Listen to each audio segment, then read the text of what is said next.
தமிழ்நாட்டினுடைய கடற்கரை என்பது 1040 கிலோமீட்டர்.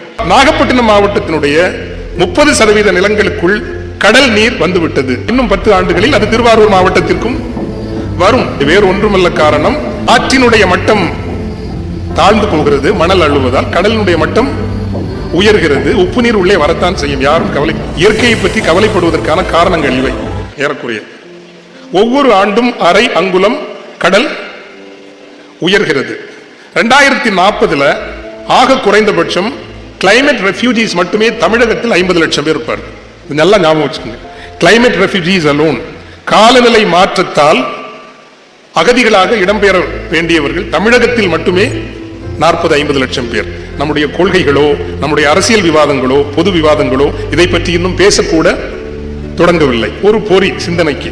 காவிரி படுகையில் நிலக்கரி மட்டுமல்ல பிரச்சனை, கடல் நீர் உள்வருகிறது.